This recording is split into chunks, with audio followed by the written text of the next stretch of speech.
Oi, gente! Hoje eu quero compartilhar com vocês um pouco da história de Saul.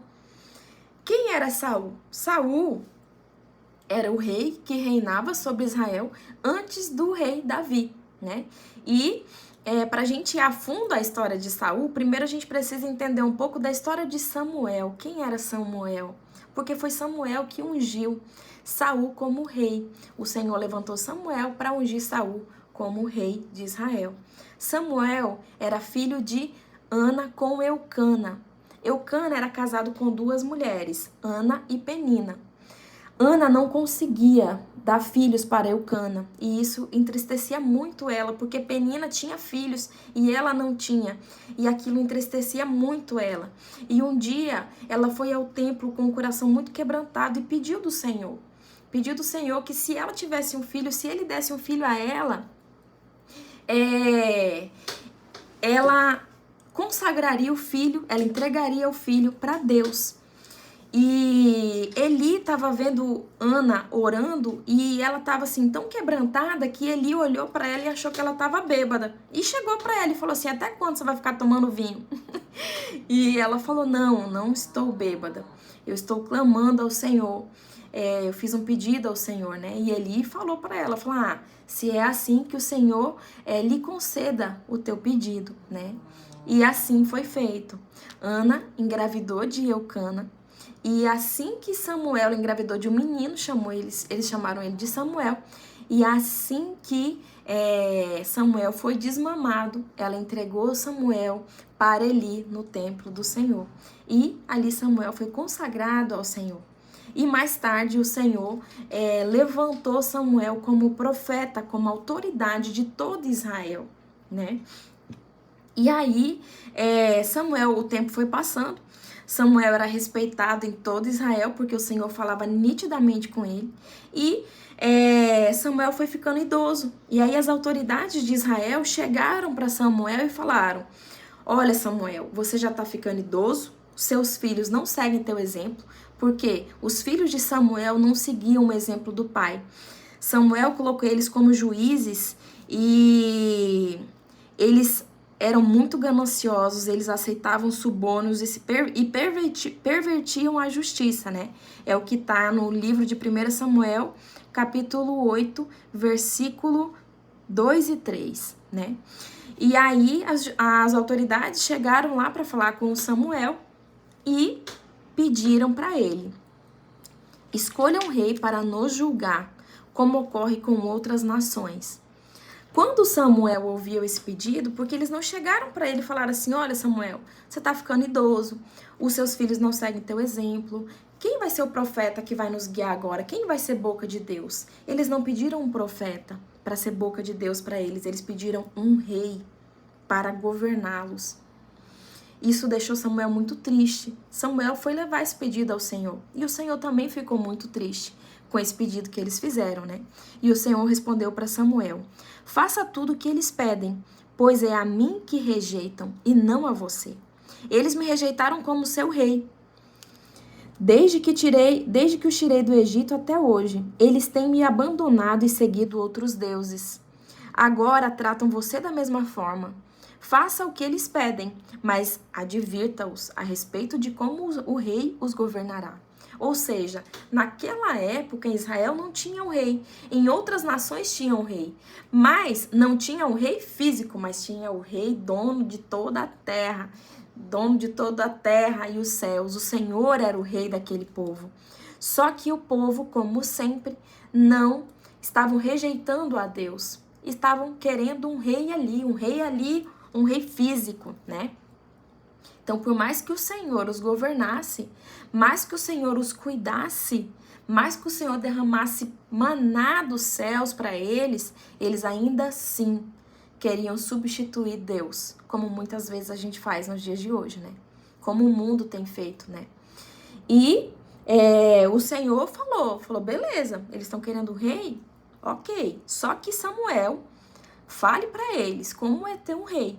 E ali o Senhor pediu para Samuel falou: olha, com o rei vai fazer com que vocês sejam escravos, o rei ele vai falar para as mulheres fazerem pães, fazerem perfumes para eles, ele vai falar para os homens ir para a guerra, vai ser assim, assim, assim. E aí o povo disse para Samuel, né? Mesmo assim, queremos um rei.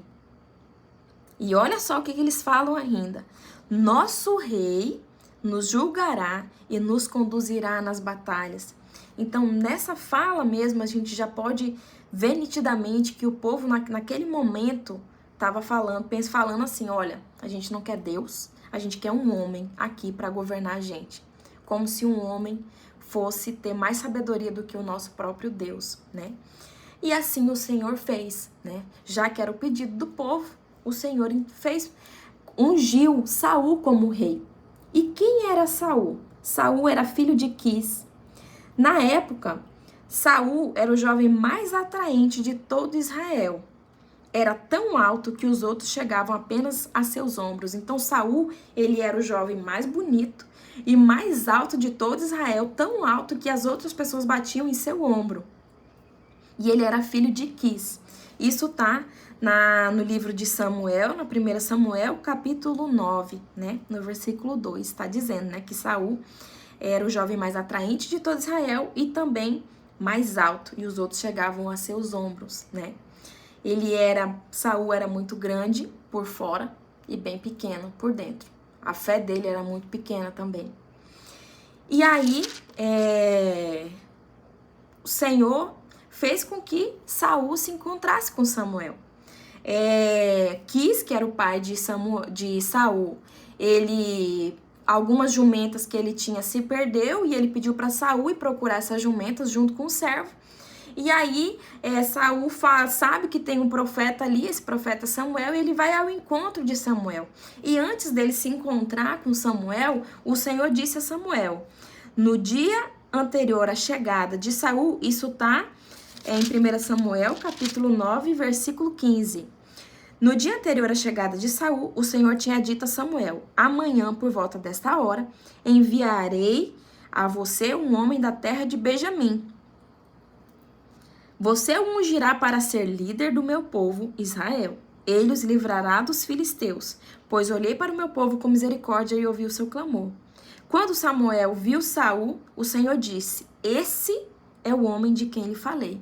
Ele governará meu povo. Então o Senhor escolheu Saul para governar o povo de Israel. E aí Samuel fica muito feliz com a chegada de Saul e ele diz, né, que ele unge Saul como rei de Israel, né? E isso é feito, Samuel ele reúne todas as tribos, né, de Israel. E aí eles vão escolhendo, né? Eles escolheram, tiraram as sortes lá e chegou em Saul, como era a vontade de Deus, né? Só que Saul, até nesse primeiro momento, ele não tem a identidade de filho de Deus. Ele não tem a identidade de servo de Deus, de servo do Deus vivo. E olha o que aconteceu. Chegou, né?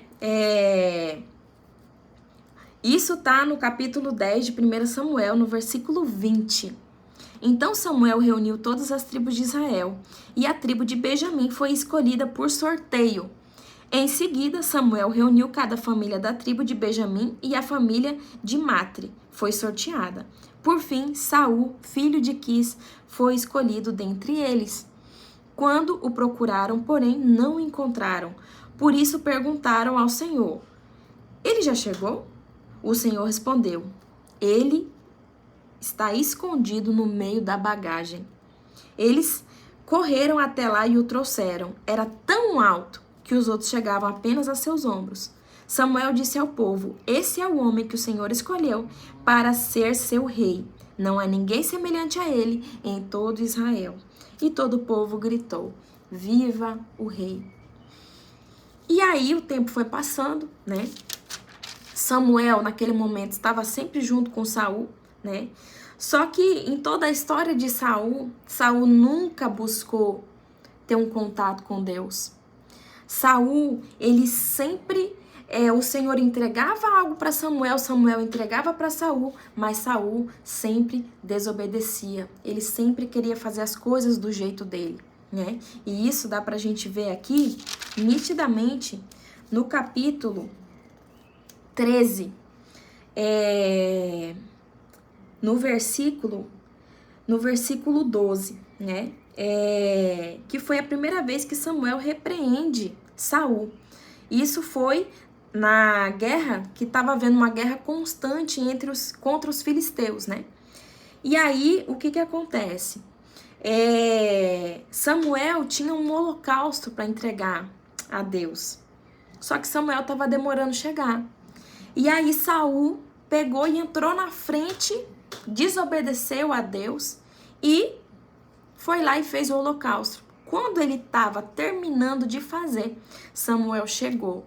E aí Samuel repreende Saul, e Saul mesmo assim quer se justificar, né?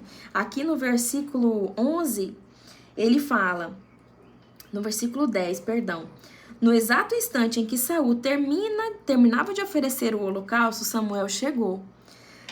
Saul foi ao seu encontro para cumprimentá-lo, mas Samuel disse: "O que você fez?"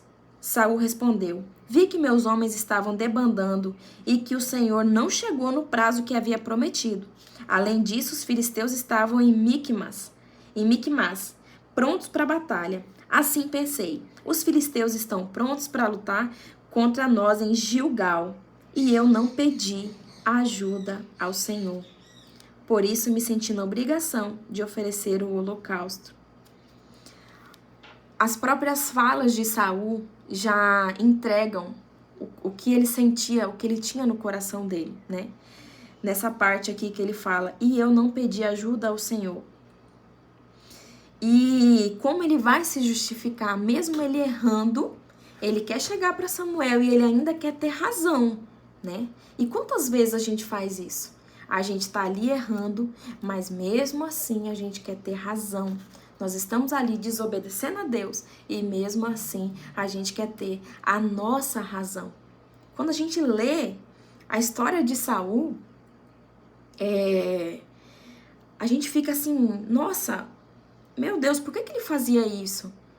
Só que a gente trazendo para nossa realidade, em tantos momentos que a gente é Saul e não somos o rei Davi, né? Tanto que Saul, ele fazia as coisas tão erradas que hoje ele não é lembrado como o rei Saul. Por quê? Quem é lembrado? O rei Davi, né? Quando a gente fala de Davi, a gente já vem com o rei logo, rei Davi. E Saul não, a gente só fala Saul, né? Por quê? Porque naquele momento, mesmo o Senhor tendo ungido ele como rei, na cabeça dele, ele era tão pequeno, e isso não era uma humildade, isso era uma arrogância que ele tinha. Porque a partir do momento que a gente não entende que nós somos filhos de Deus, a gente se torna pequeno, mas também a gente se torna orgulhosos, porque na nossa cabeça a gente pode fazer as coisas do nosso jeito. Só que não é, sempre que a gente tenta fazer as coisas do nosso jeito, não vai dar certo, vai dar errado, porque nós somos filhos de Deus e quem que tem que nos guiar é o nosso Deus. E Saul, a todo momento, quando a gente vai lendo os capítulos, a gente vai vendo o quanto ele não buscava Deus, o quanto ele não tinha fé no Deus dele, no Deus que ungiu ele, levantou ele como rei de Israel, e ele não tinha fé nesse Deus. Tanto que aqui no capítulo 14, Jonatas, que era filho de Saul, Jonatas tinha uma fé maior do que a fé de Saul, porque eles estavam ali na guerra, e Jonatas, no versículo 6, ele fala: Jonatas disse ao seu escudeiro: "Vamos atravessar até o destacamento daqueles incircuncisos. Quem sabe o Senhor nos ajudará, pois nada pode deter o Senhor.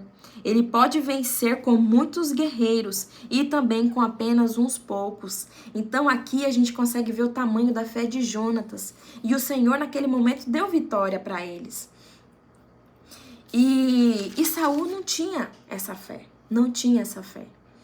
E no capítulo 15 foi que é o auge da história de Saul, né? E o que aconteceu, né? O Senhor, ele disse, Samuel disse para Saul, né? Aqui no versículo 1 do capítulo 15 de 1 Samuel. Foi o Senhor que me enviou para ungí-lo, rei de seu povo, Israel. Agora ouça essa mensagem do Senhor. Assim diz o Senhor dos Exércitos. Resolvi acertar as contas com a nação de Amaleque, por ter se colocado contra Israel quando o povo saía do Egito. Agora vá destrua completamente a nação amalequita, homens, mulheres, crianças, recém-nascidos, gado, ovelha, camelos e jumentos. Ou seja, o Senhor pediu para que Saul fosse com seu exército lá. E o Senhor ia dar vitória com certeza. E ele pediu para destruir tudo, exatamente tudo. E mais uma vez, Saul passa por cima da vontade de Deus. E olha o que ele faz. Na manhã seguinte, aqui no versículo 12 do capítulo 15 de 1 Samuel. Na manhã seguinte, bem cedo, Samuel foi procurar Saul. Alguém lhe disse: Saul foi para a região de Carmelo, onde levantou um monumento para si próprio, depois seguiu para Gilgal. Ou seja, que lindo, né? Saul, ele vai lá e levanta um monumento para si próprio. Bem legal, né?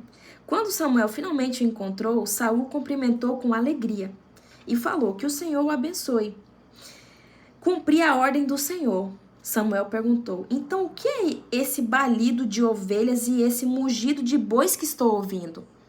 Porque o Senhor, quando ele pediu para Samuel ir lá nos amalequitas, quando pediu para Saul ir lá nos amalequitas, ele pediu para destruir tudo. Ele não pediu para ficar com nada. E Saul desobedeceu, né? Saul respondeu: é verdade que os soldados pouparam o melhor das ovelhas e dos bois que pertenciam aos amalequitas, mas eles vão sacrificá-los ao Senhor seu Deus, ao Senhor seu Deus. Quanto ao resto, destruímos tudo. Aqui, né, gente, que a gente pode tirar assim desse versículo tão pequeno, é que se Saul ele realmente tivesse a identidade de filho de Deus, né, ele falaria, mas eles vão sacrificá-los ao Senhor, nosso Deus.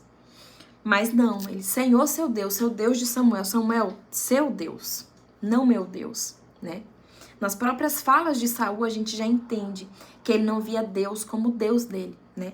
E a desobediência dele, né? Em vários pontos da história de Saul a gente vê o quanto ele desobedecia a Deus, o quanto ele passava na frente, o quanto as coisas tinham que ser do jeito dele. E o quanto a gente faz isso também todos os dias da nossa vida. O quanto a gente... O Senhor dá uma direção pra gente, mas a gente quer fazer do nosso jeito. Por quê? Porque a gente levanta um monumento para si próprio. Ou seja, não é sobre a vontade de Deus, é sobre a vontade da Jaqueline, né? E quando a gente vê assim, ele levantou um monumento para si próprio, a gente acha, nossa, que cara arrogante. E o quanto que a gente faz isso todos os dias da nossa vida? Quando a gente passa por cima da vontade de Deus, quando Deus dá uma direção pra gente, mas mesmo assim a gente vai na direção contrária. Por quê? Porque a gente levanta um monumento para si próprio. Se a gente estivesse na época aqui de Saul, com certeza nós também pediríamos um rei, mesmo a gente tendo o rei dos exércitos ao nosso favor. A gente pediria sim um rei homem, um rei humano, né? E Samuel chegou para Saul e falou, né? O que agrada, e eu acho que assim, esse versículo que está no capítulo 15, versículo 22 e 23, é o que a gente pode tirar como a reflexão de toda a história de Saul, né? O que agrada mais ao Senhor? Holocaustos e sacrifícios ou a obediência à voz dele? Ouça, a obediência é melhor que o sacrifício. E a submissão é melhor que as ofertas de gordura de carneiros. A rebeldia é um pecado tão grave quanto a feitiçaria. E persistir no erro é um mal tão grave quanto adorar ídolos. Assim como você rejeitou a ordem do Senhor, ele o rejeitou como rei.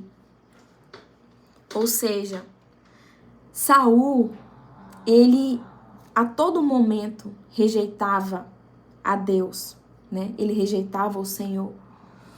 E o Senhor também o rejeitou como rei, né? Saul, ele tinha a oportunidade, gente, de hoje ser lembrado como o rei Saul. Como o rei Saul, o homem segundo os olhos de Deus, o homem segundo o coração de Deus. Como Davi hoje é lembrado. O rei Davi é lembrado hoje, o homem segundo o coração de Deus. Significa que Davi não pecava? Não, mas a fé de Davi era inabalável. Até quando ele pecou, ele foi lá e falou para o Senhor: Senhor, tira tudo de mim, mas não retires de mim o teu espírito. Porque Davi, mesmo tendo pecado, ele não estava ligando para reinado, para o povo, assim, ai, eu sou o rei. Não, o que era mais importante para ele era ser filho de Deus. E ele fala: Senhor, pode tirar tudo de mim, mas não tira de mim a tua presença.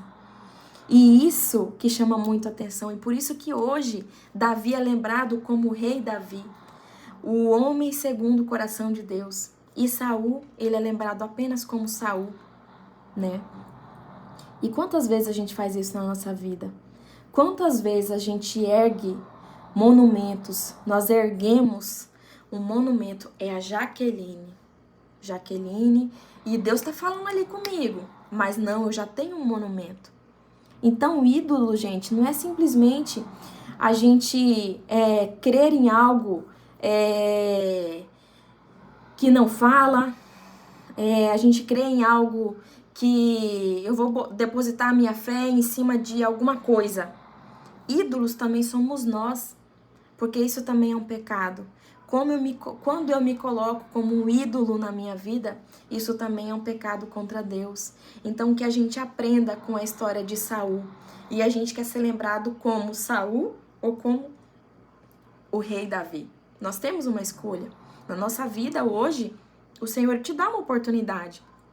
Você quer ser lembrado como Saul, um homem que desobedecia a Deus a todo momento, um homem que fazia um monumento para si próprio, ou você quer ser lembrado como o rei Davi, o homem segundo o coração de Deus, que mesmo quando ele pecava, ele se quebrantava, se arrependia, e a intenção dele era sempre servir ao Senhor.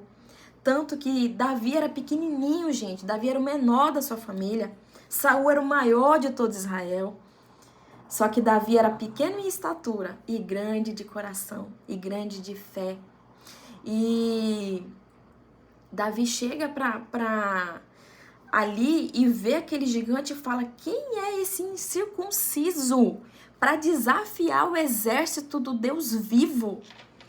Olha o tamanho da fé de Davi. E tava lá Saul tremendo na base, Saul que não era pequeno, mas tava ali se tremendo todo, o exército todo se tremendo. E chegou lá um baixinho arretado, e vai lá, e com a fé dele, e o Senhor vai lá e entrega o gigante nas mãos de Davi pela fé dele. Então, que a gente possa aprender com a história de Saul, né? E tantas histórias da Bíblia que a gente vê, né? O Senhor tá ali falando nitidamente com a pessoa, né? E mesmo assim a pessoa desconfia de Deus, mesmo assim a pessoa não quer servir a Deus. Então que a gente possa aprender com essa história e a gente não faça como Saul, mas sim faça como Davi. Que Jesus Cristo abençoe a cada um de vocês, a família de vocês, o emprego de vocês e o nosso Brasil também.